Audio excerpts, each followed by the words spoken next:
I am mindful of these things where I want to cycle through my supplements. I don't want to stay on them indefinitely, continuously, where that becomes a baseline. I mean, this is the same thing that you do with workouts, right? Mm-hmm. You work out a certain body part, but you cycle through body parts. I try a variety of things. I also listen to my body. That's how I dose these things. So it's science as well as intuition. Ben Esra Çavuşoğlu. 18 yıldır ayık bir hayat yaşıyorum. Bağımlılık hastalığıyla mücadelem, beni beden ve zihin performansımı iyileştirmek, hayat kalitemi arttırmak, daha sağlıklı ve uzun yaşamak için yeni yöntemler, cihazlar ve takviye ürünler araştırmaya yönlendirdi. Bağımlılık hastalığı, biohacking ve longevity alanlarındaki kendi deneyimlerimden dünyadaki son gelişmelere, çığır açan girişimcilerden uzman akademisyenlere, yıllardır yaptığım sohbetler artık her hafta Ayık Kafa Podcast'te. Welcome to Ayık Kafa Podcast. I have amazing Shawn Wells with me. Shawn, you have so many credentials, but I think the most significant one and the one that everybody say all the time, the world's best, greatest formulator. Oh, that you're going to say hugger. Yeah, I'm both. Yes, you're the world's greatest hugger and the world's greatest formulator. But yes, I take pride in both of those. The science and the soul. Exactly. Actually, I was going to start with that. Before I start to all these, my audience, obviously, they don't know you. They're going to start knowing you more. And I keep also sharing some of your sayings, your posts, and etc. on my Instagram. But I think that hugging, yes.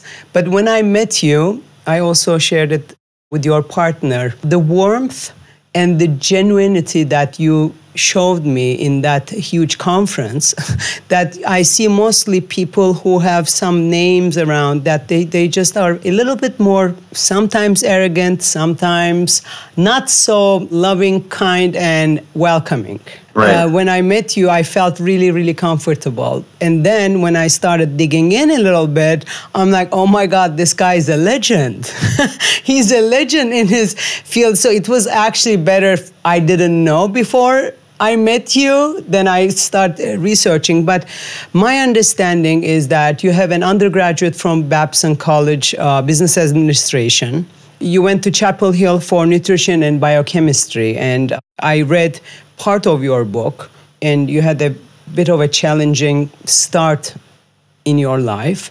I'm sure you find a huge pride where you're at. Besides formulating supplements, you're a certified sports nutrition and also a registered dietitian. I think that's it. I've been formulating for 20 years, 25 years, and patenting unique ingredients using my clinical background, my sports nutrition background, my biochemistry background to do all this work and certainly help educate people. That's something that I'm most proud of, is not only being able to work in the science realm, but work in the clinical realm and then work on the education front as well. I think I bring all these worlds together. And I also paid attention at the lecture that I listened to you at the Hack Your Health Summit. And also, you have a very spiritual message. It's more spiritual than a chemical in a way. It's just like, loving one another. Try to heal your trauma, find a purpose.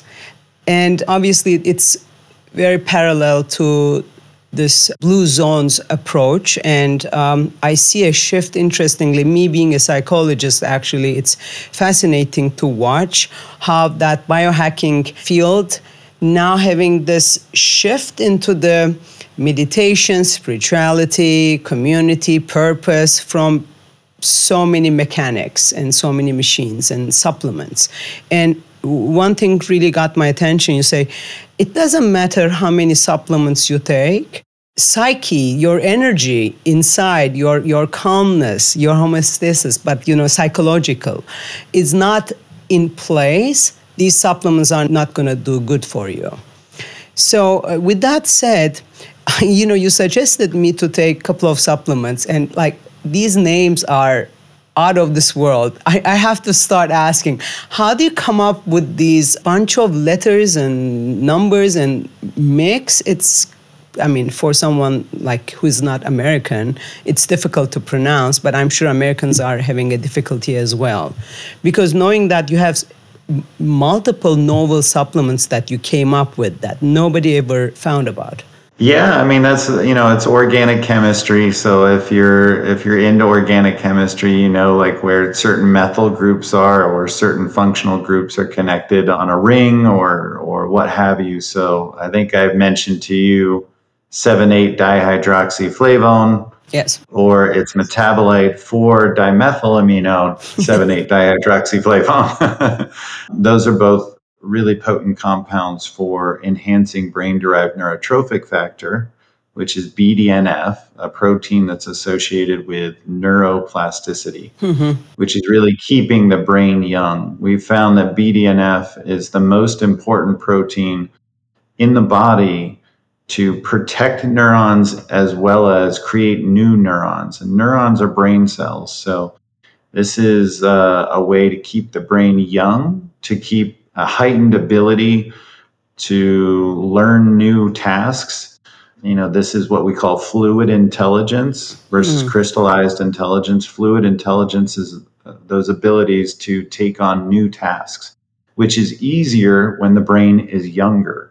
So this is really one of the most potent ways we know of to keep the brain young is taking these two compounds as well as a host of polyphenols, which is high in these blue zone diets. So, pterostilbene in blueberries, resveratrol in red wine, EGCG in green tea, catechins that are in cacao. There's a host of these polyphenols that have been shown to increase BDNF, including chlorogenic acid that's in coffee.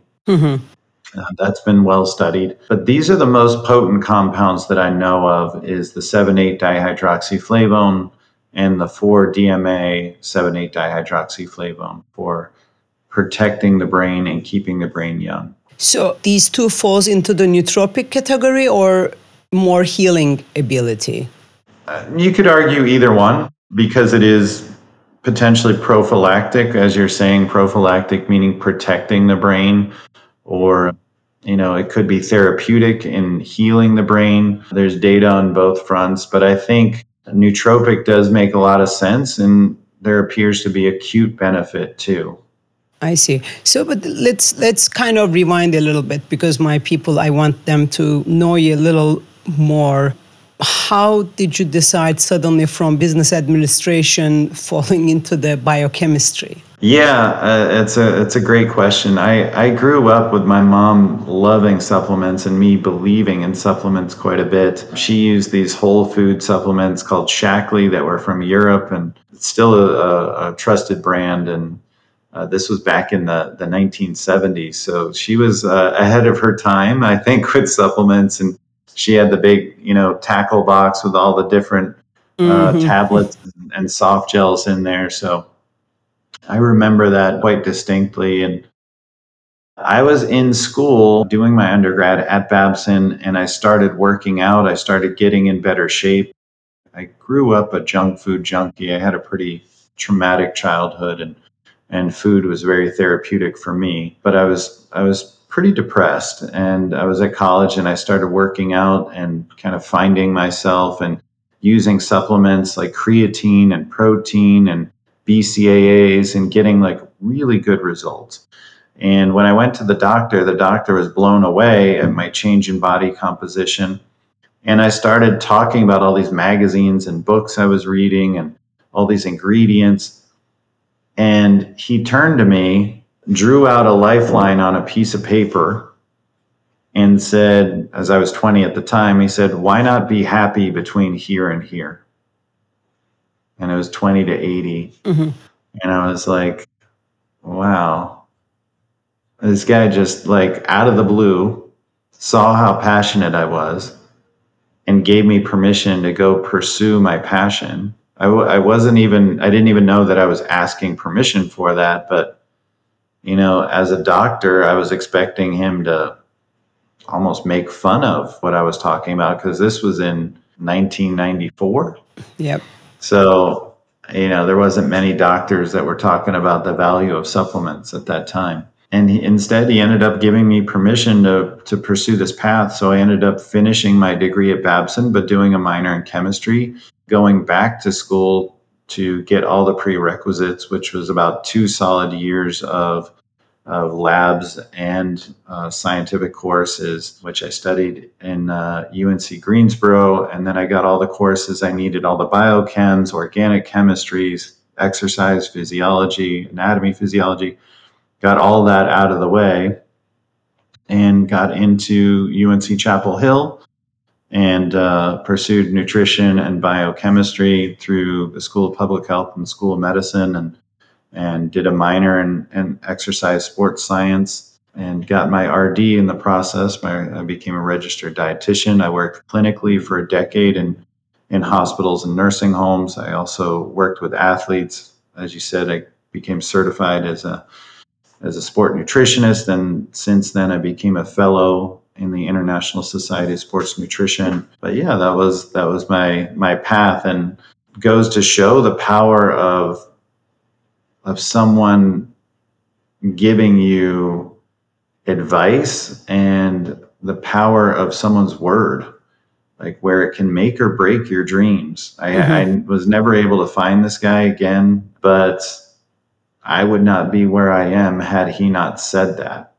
And it's really like created my entire life path, my entire identity, because he said those words. How long it's been you are formulating supplements, like brand new, unheard of? It's almost 25 years now. So what's your approach when you decide to formulate a supplement? Like, you look to something missing, you look to another supplement that there is this, but it's not quite working, let me tweak a little bit. So I have taken heat, I have taken negative comments sometimes when I show people my supplement collections that look as big as a GNC at my apartment.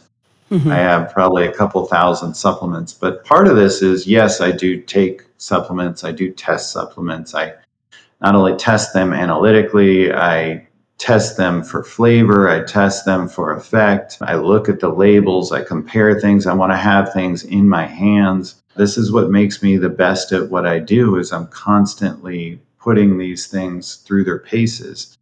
And it matters to me. I could just look up something online and say, yep, I'll just copy that formula. That seems to be successful. Maybe I'll add one thing. That's not what I do. I definitely think about, one, full transparency with everything to do with the product. There's no proprietary blends. I want everything to be fully listed in the dose, the form, meaning the standardization, the plant part, what the active is, the genus and species. So, for example, it would be, ginseng, and I would say standardized for ginsenoside A, and it's at 50 milligrams, or, whatever it is based on the studies. And it's going to be the root. I'm going to list the plant part. Everything is full transparency. And then every ingredient in the formula should have a complementary mechanism of action, where whatever the ingredient is that's best for that one mechanism of action, that's the only one I'm going to include. I'm not going to include 5 ingredients because people have heard of those 5 ingredients that all do the same thing. That doesn't make sense. There's a lot of formulas out there that do that, and that's just for marketing purposes.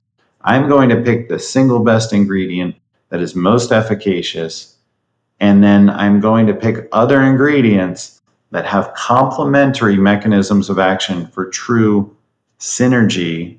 If I want a blood sugar product, there is a number of mechanisms that I'm going to put in a formula together around.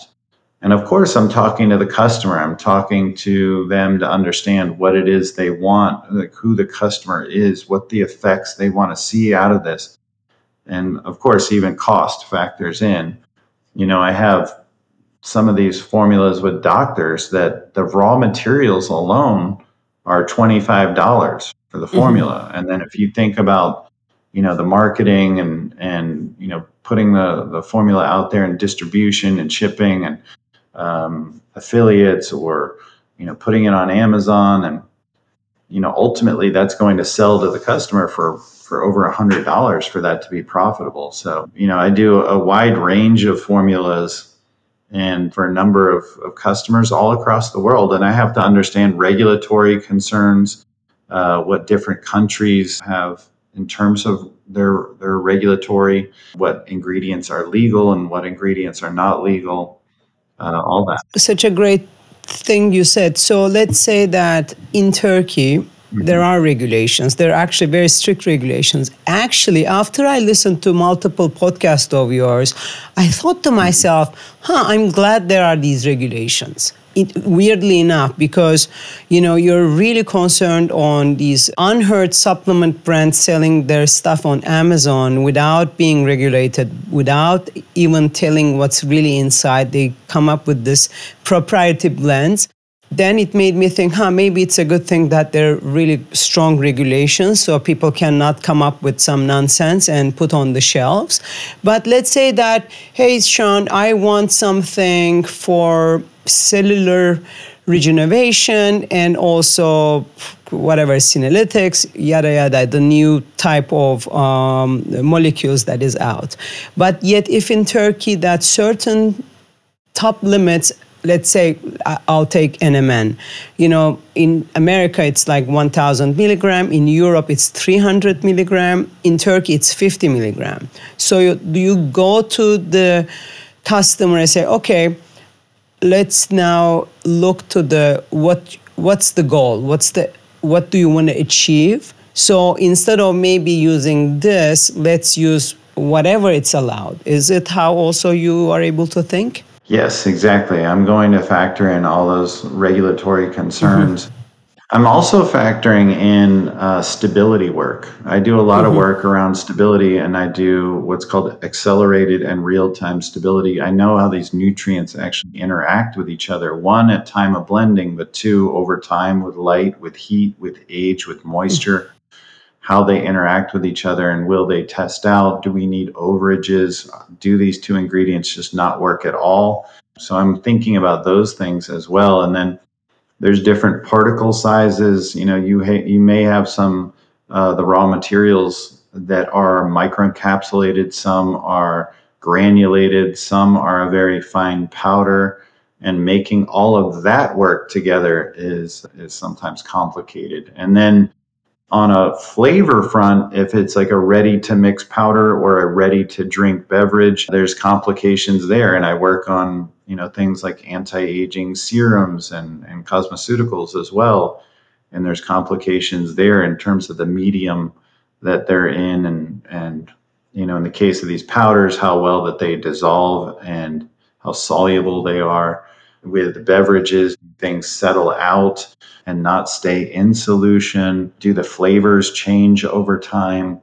There's so much work that's actually done. It's very complicated work. Because you know that, and because you also know that all these cheap or cheaper brands doesn't invest into these, there are probably like 100,000s of supplement brands out there, and you have a real concern what the customer should pay attention to. Yeah, Now Foods, who's a very trusted company that's been around for at least 35 years, really great company in terms of their quality control, in terms of their pricing, definitely one of the more historic brands in the United States. They've been losing market share to these companies on Amazon that are listing, ingredients very cheaply, and they're not playing fair. So they decided, using a third-party lab, pay for testing for 14 different ingredients like astaxanthin, CoQ10, berberine, and they tested out maybe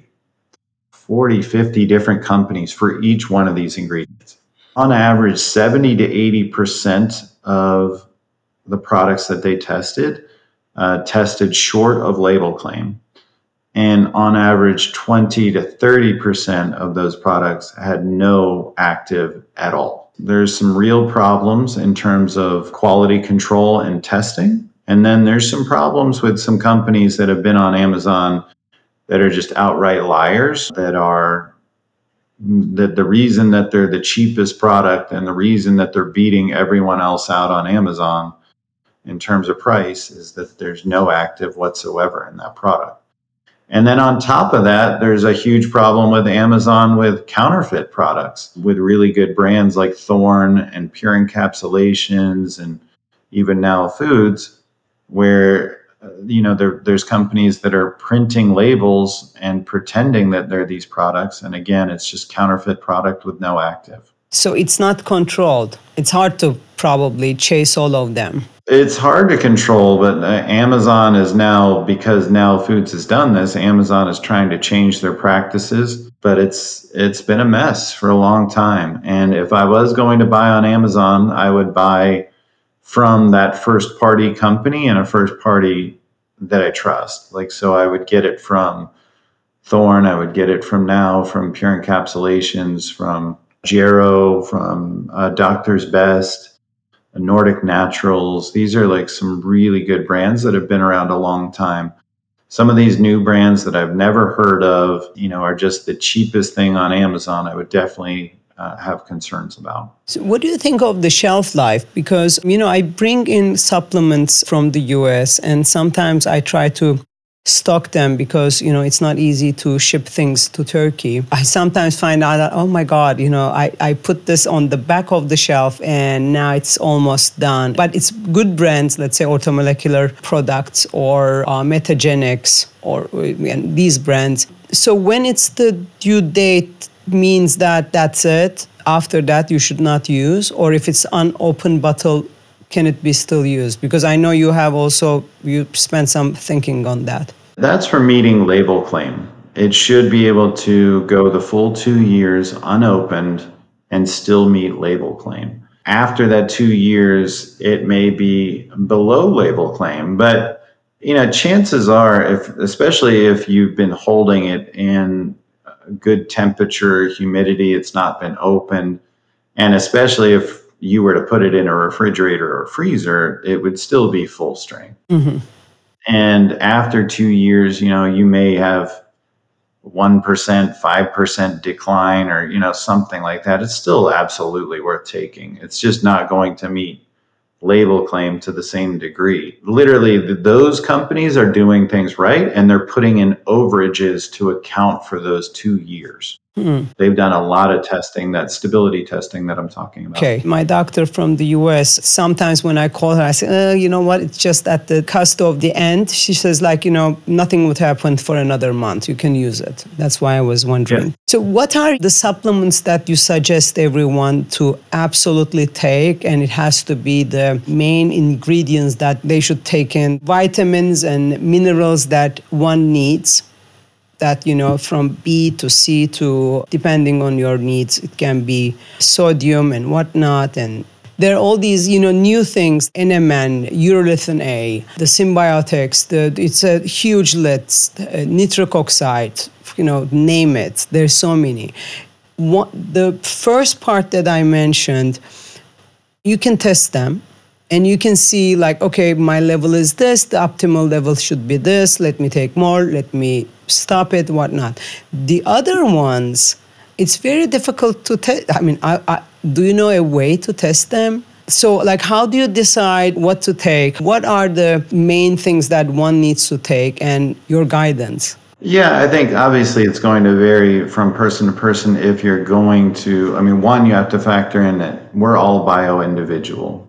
So we all have different genetics. We all have a different liver that processes these things differently. For example, I worked on paraxanthine, which is a metabolite of caffeine, that about 60% of us are slow metabolizers of caffeine. So we don't process caffeine well, and we have all the side effects and very little benefits. That's the majority of the population. If you take paraxanthine, it's this clean metabolite where you experience energy on a much different level. You don't have the side effects. You get great sleep, you get great energy, and it actually improves neuroplasticity, improves learning, improves focus in the brain, and reduces mental errors. So, we see a tremendous benefit with paraxanthine. It's the same with 5-methyl tetrahydrofolate and the MTHFR gene. About 40% of us have an enzymatic error with MTHFR, so we don't process folic acid well. So getting folic acid in cereal, in breads, in certain supplements can actually do more harm than good. Can actually build up to a toxic level, and we can be anemic. So that's a huge problem. And if you're not aware of these things, then you're not taking the correct supplements for that. So these are massive numbers. They're not small numbers like 0.5% of this population. This is those two alone, that's 40% and 60%. Those are things that you need to be aware of. B vitamins and folate, actually, my family, we are not able to methylate. So we're taking it a methylated form. Yeah, I would say in general that everyone should be taking the methylated B vitamins. That's like methylcobalamin for B12, 5-methyl tetrahydrofolate or methylfolate for folic acid, P5P for B6, which is pyridoxal 5-phosphate, etc. The methylated forms are the ones to definitely take over the standard synthetic supplement forms of the B vitamins. That is a critical point right there. And then I think taking, like with the minerals, the organic acid forms. So things like, for example, with magnesium, it would be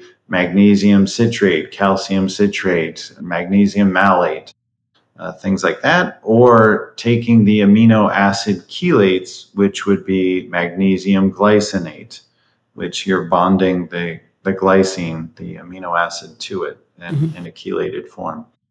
These are much higher in bioavailability. So getting these high bioavailability minerals, getting these methylated B vitamins, getting vitamin D in its more active form in D3 versus D2, all of these things make a huge difference. So the quality of your vitamins matter as much, if not more, than the dose. I heard you once saying oil form of D vitamin. Yeah. What's the difference? Yeah, there's a dry form of D, and it's been shown time and time again that the dry form of D is inferior. That's where they powderize that form. They take it from an oil and put it into a powder.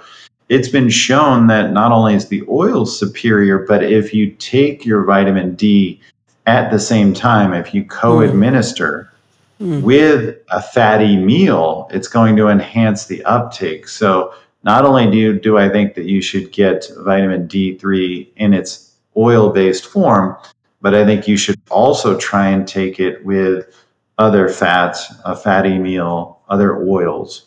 Interesting monkey theory thing that there's something is spoken there and then suddenly the whole world starts talking about it.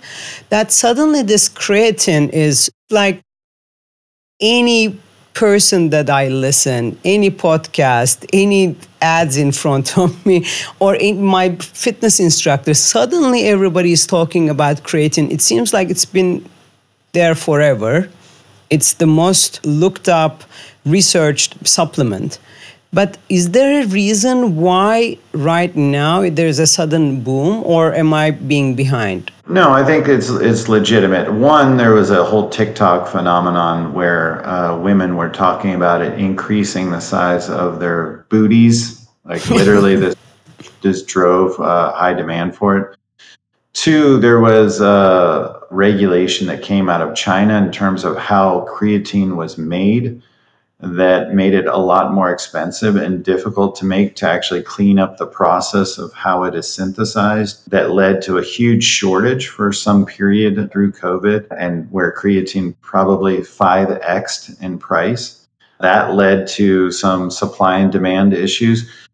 But here's the thing with creatine on a legitimate level in terms of the science. We're about 700 studies in. It's shown to be highly effective, not only for muscle power and strength, that was kind of the foundation of creatine, but now we're seeing so much benefit beyond that. It is protective to muscle, and we know muscle is critical to how we age and how well we are aging and our longevity. Like grip strength is probably the number one indicator of longevity. Beyond that, we know that it protects the brain, not only with healing the brain, like traumatic brain injury, but being protective to the brain. We also saw a recent study where acutely, where people were underslept, that when given an acute dose of creatine, they had better outcomes for the next day. They had higher cognitive function. They appeared less sleepy. They were more wakeful. So it has an acute effect, a nootropic effect. But again, improving outcomes with things like traumatic brain injury, improving outcomes with autism, Parkinson's, a number of conditions related to neurological function. We also see it protect DNA. So it may actually improve outcomes with things like cancer because it is a powerful methylator. It protects the ovaries and the testes. So it may improve fertility. It improves bone mineral density, improved eye function. So creatine is a very powerful nutrient that goes well beyond skeletal muscle. But even if it was just skeletal muscle data alone, I would still be taking it every day. Man, woman, child, any age, I would take creatine every day.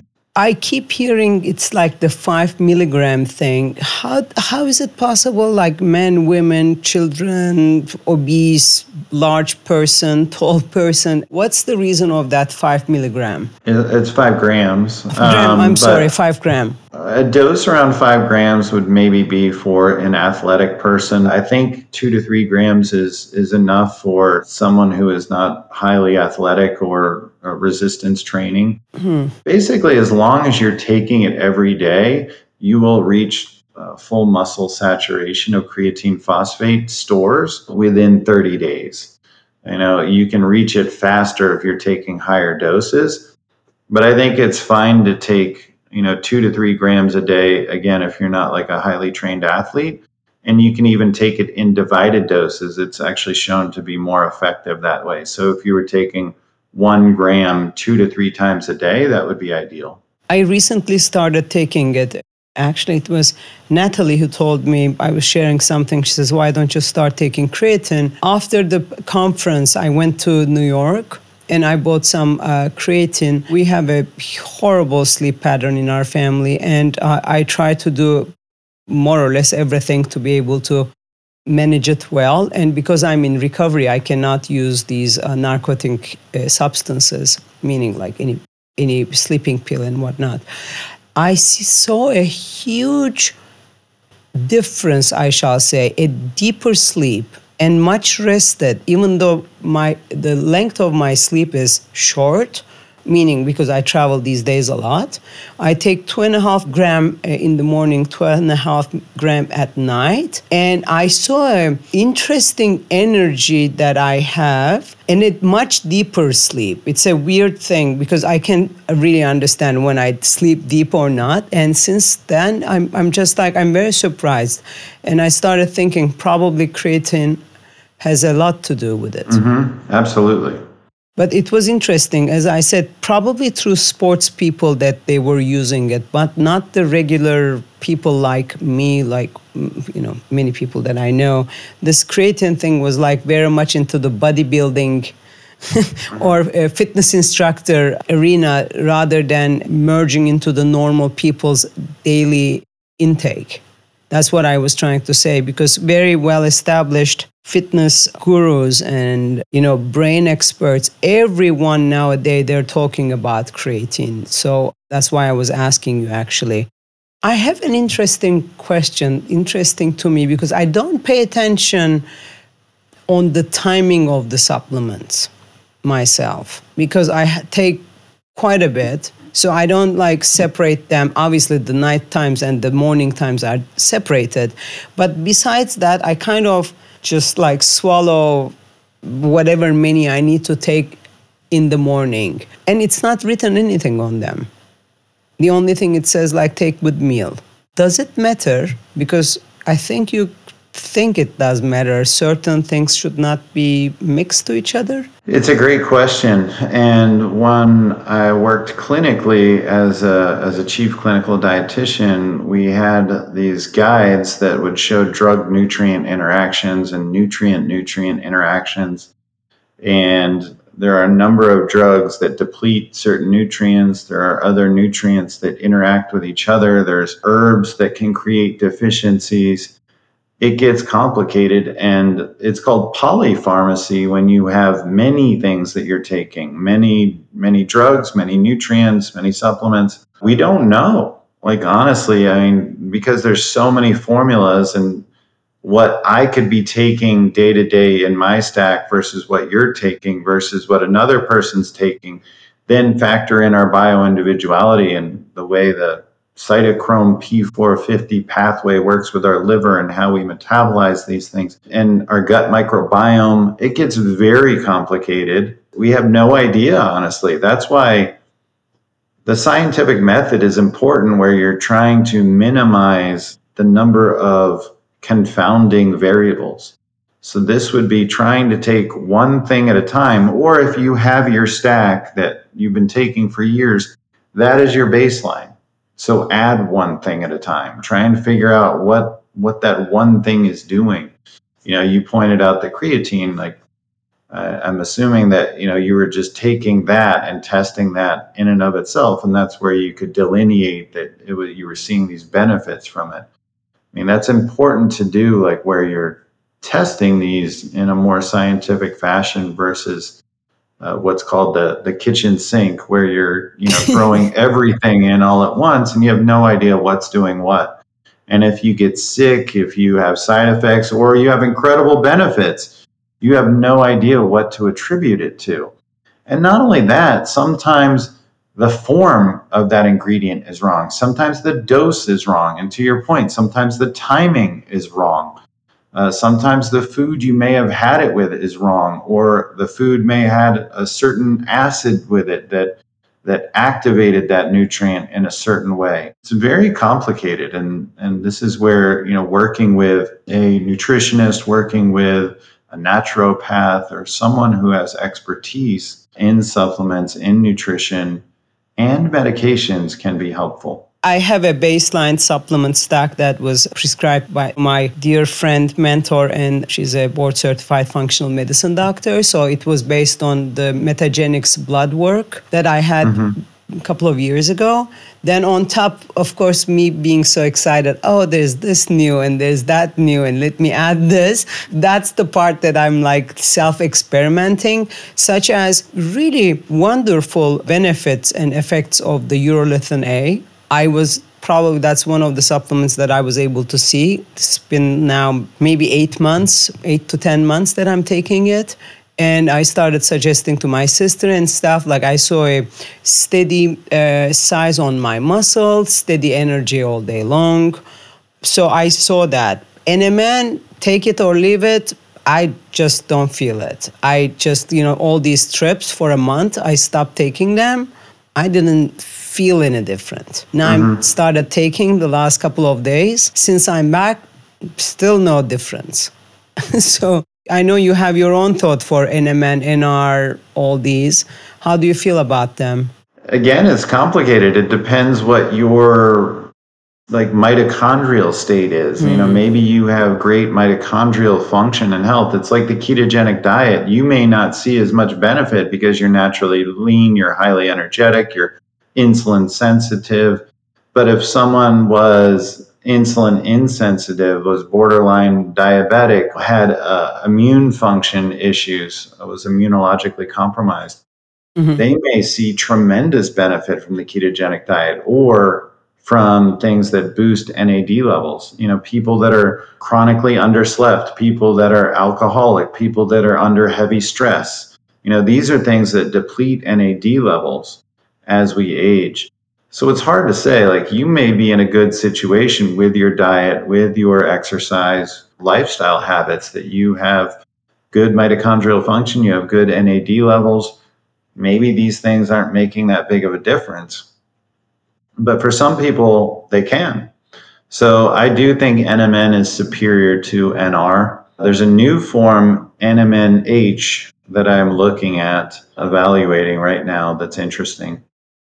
But these do boost NAD levels. But actually, I believe niacin in its full flesh form is actually the best thing.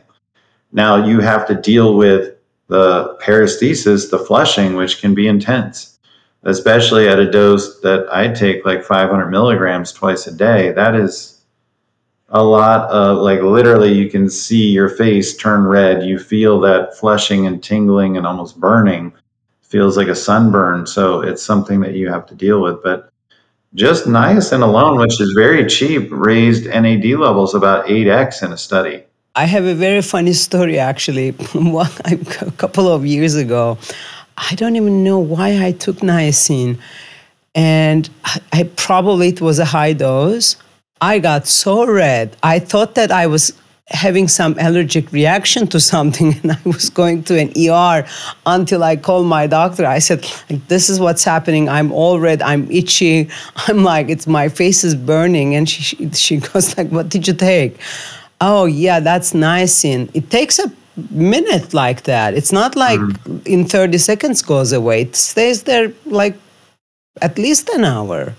Yeah, it does. It can last a little while. On top of that, these polyphenols that I was talking about before that are great for neuroplasticity, also another reason that they may contribute to anti-aging is they inhibit CD38, or it's also known as NADase, the enzyme that breaks down NAD. So when you co-administer these ingredients with NAD boosters, you may see additional benefits. So those are things like, again, EGCG, pterostilbene, resveratrol, or maybe on the most bioavailable end are things like FISSN or apigenin. So you believe in FISSN? Absolutely, yeah. Because I just was listening to a rather famous doctor in this field of longevity, and she said that, she stopped using it and giving to her patients because there's not enough evidence supporting it. I know that study that's being mentioned in terms of being a senolytic, but at the same time, when it comes to NADase and inhibiting this enzyme, that's very well demonstrated. Another thing we're not really sure about when it comes to things like senolytics for that purpose, what may be more effective instead of chronically dosing these things is taking supraphysiologic doses, maybe like 3 days a month. That's something that actually Qualia has stepped forward with as a brand. I like that approach. It does seem like right now that the science is supporting that, taking very large doses of these senolytics in a small window. It's kind of like fasting. It's like you wouldn't want to fast all day, every day, but it may have benefit to do maybe once a month to do an extended fast. I think you have this approach for some of these molecules anyway. So tell me a little bit about how you manage these stacks. How I manage the stacks? So you're not like taking them every day. It's not like you take the NMN every day, or what do you do? I do feel like this is just like the idea of testosterone replacement, where your body senses that you have exogenous or outside the body testosterone and it stops making it itself. I am mindful of these things where I want to cycle through my supplements. I don't want to stay on them indefinitely, continuously, where that becomes a baseline. I think it's more powerful that I use them, I cycle through them. I mean, this is the same thing that you do with workouts, right? You work out a certain body part, but you cycle through body parts. And then you change that specific exercise that you're doing for that body part maybe every 6 weeks so that you can challenge the muscle in a new way. And I look at doing supplements in a similar way. I rotate through them. Like, for example, I like the adaptogens for resilience. But I may take ashwagandha 1 month, I may take rhodiola the next month, I may take maca the next month, and lion's mane the next month.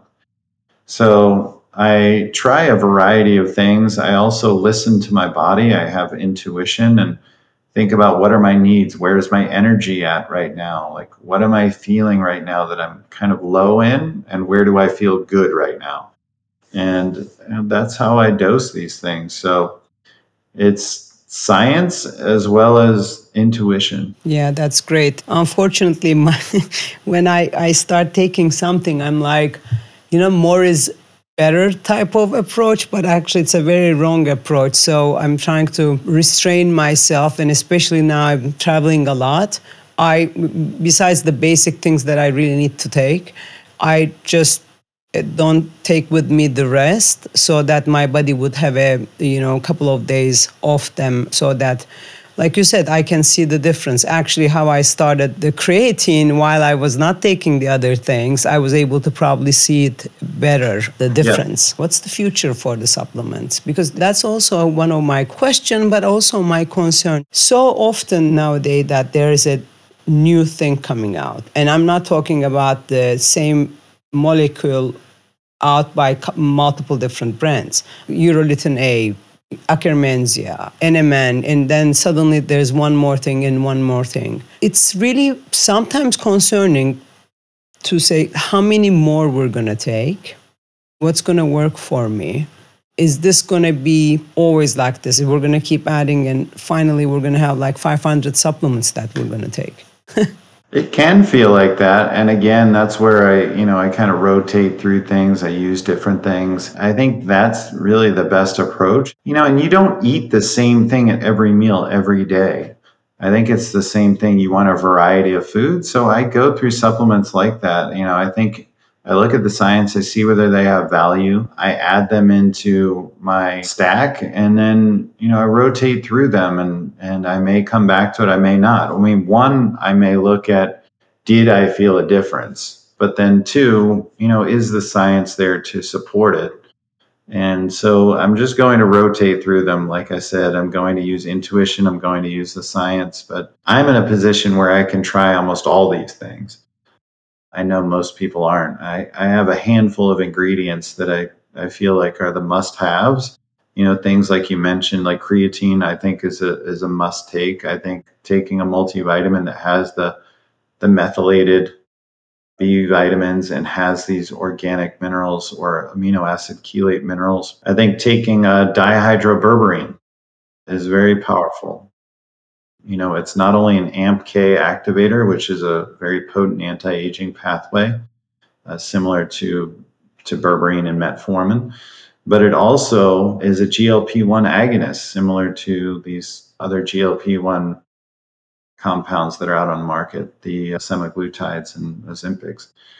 And so we're seeing powerful anti-aging effects with dihydroberberine and these other compounds. We know that 87% of Americans are metabolically dysfunctional. A large number, maybe 40%, are diabetic or pre-diabetic. And so this is one of the most powerful things that we can do for anti-aging. And it's going to have the greatest benefit if you are metabolically dysfunctional, if you are obese, if you are pre-diabetic or diabetic.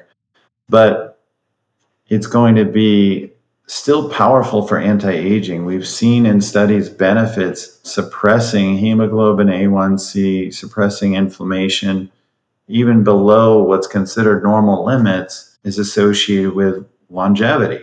So, even lean people that are aging well are going to benefit from taking a compound like dihydroberberine.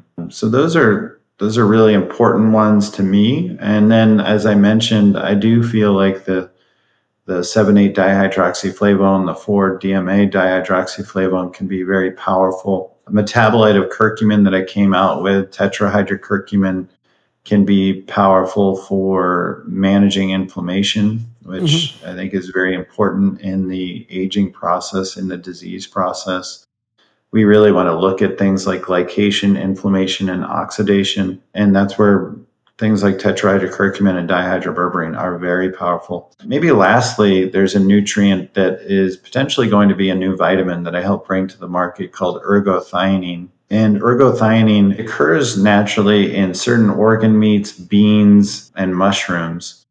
And it is a mitochondrial antioxidant, not just a cellular antioxidant. And there's a unique transporter system in your body for it. There's a unique storage system for it in your body. And this tells you how important this nutrient is if you have a transporter just for this thing. We have demonstrated that there is a deficiency when you don't get enough of it. There's a cognitive decline. But we think it's actually critical for aging well and protecting the mitochondria and keeping energy stores up with ATP that is produced from the mitochondria. And so the research around ergothioneine is quite compelling.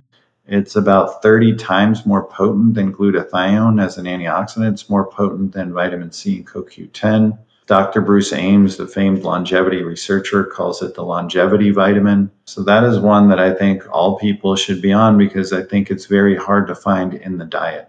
So you don't need to take the other things that you mentioned, such as glutathione or vitamin C, if you take ergothioneine? Glutathione, no. I think you can produce that well on your own if you have the proper nutrients from that well-formulated multivitamin. As I mentioned, vitamin C absolutely should be present in that multivitamin. I definitely think you should be taking that. I do take a liposomal vitamin C, and I'm a big form of taking higher dose vitamin C at times. So yeah, I think those are excellent. I think actually N-acetylcysteine is probably more effective to me than taking oral glutathione. How long it takes to take the hemoglobin A1C to take it down? How long you should use dihydroberberine? With hemoglobin A1C, it's a longer term indicator of blood glucose, which is a very transient lab. It goes up and down quite a bit. So I would, use dihydroberberine or whatever intervention you're looking at, ketogenic diet or some medication or whatever it is, and then retest in 90 days. Okay, because I started taking since March dihydroberberine after I listened to your podcast with Natalie. And I said, okay, interesting, because we have diabetes 2 in my family, and I'm not pre-diabetic, but I'm pretty sure I'm pre-diabetic. Not that because of how I eat, but I can see that it's like my fasting glucose level is like 90, 93. I'm mostly eating protein-oriented or ketogenic. But so I started taking, my doctor said that, metformin would not be appropriate, not necessary at this stage. Yeah, I agree. The dihydroberberine would. And on top of that, one of the most powerful things that you can do is after you eat, do the postprandial stroll. So that means literally when you're done eating, taking a walk for 10 to 15 minutes. We don't have to do extreme exercise. Just even taking a walk for 10 to 15 minutes has been shown to have a profound effect on lowering blood sugar. It will upregulate these GLUT4 receptors on the cell and translocate glucose into the cell. So even if you're inefficient at insulin sensitivity at taking that glucose up into the cell, just that movement after you eat is going to help dramatically at lowering blood sugar and keeping it down. My last question, let me ask, what are the exciting things waiting for you? Innovations, companies, partnerships?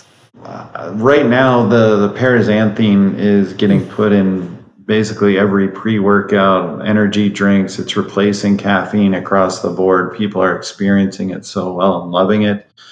Dileucine is a new ingredient that I worked on. That's a dipeptide of leucine. Leucine drives muscle protein synthesis.